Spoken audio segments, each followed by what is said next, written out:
Hello and welcome to week 10 of Composition 1. What I wanted to do in this video is to talk about what we're doing for this week because as you can see, it doesn't show that we're doing a lot, but most of the work we're doing is going to be involving your own individual work.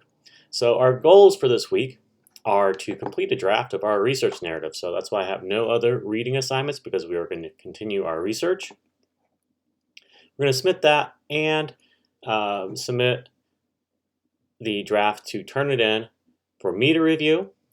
It's also going to give you a good time to look at the originality report to make sure that you're citing your sources correctly. And then we'll begin peer review starting next week on Sunday, so November 1st. So if we look at everything, I have a little message that you'll see, but then we have our research narrative folder. This is where you will go in to submit your draft as soon as it works for me. Here we go. So again, you can review the assignment. There are examples. Please make sure you look at the examples. In addition, there is the Purdue OWL, the online writing lab, to help you with your formatting. I don't expect the formatting to be perfect. I just want you to try to do it. And I'll also talk about some other resources in just a minute. But this is where we will submit your draft. You click on View Complete, you upload it. Your draft is not supposed to be good. It's supposed to be just a draft, right? And this is kind of a way to get you interacting with your sources and writing something. So please submit it on time for Friday. On Sunday, we are going to be doing a peer review, and you won't see this until Sunday. This will not be available in your version of Blackboard. But it's very important that you get your draft submitted on time because if it's not, it won't be included in the peer review. So I try to give you a little bit of flexibility with that Saturday in between. So that is where we are with the peer review and research narrative.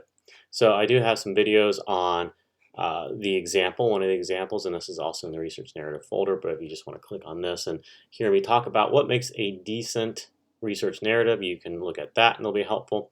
In addition, I have two video links on how we're using peer review and the PeerMark system and Turnitin, so you'll see that.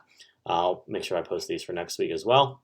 And then finally, you can submit revisions of your restaurant review and your critique if you got a lower than an 85%. So since these are both out of 50, if you got a 43 or lower on your two essays, either of them, you can revise them. So improve them, let me know what you did, what you changed, and resubmit, and you'll get a few more points. If you get like a 40, I don't really think it's necessarily worth reviewing. But if you got a lower grade and you want to do better, that's perfect. Finally, what I do want to talk about is making sure that we're understanding citations. I'm not sure. I have to go back. I don't think I assigned the citation passage. I thought I did. But if we go into our textbook, which is the Word on College Reading and Writing, you go into this page and click on Read Book. Go into Contents and look at using sources correctly, crediting and citing your sources. Please take some time to look at this because this is important because we are incorporating other people's ideas into our paper. We did not go back in time ourselves to witness these events that you are reporting on. So we have to rely on other people's work. So we use in-text citations, which you've seen before, the Smith 41 that's highlighted right here.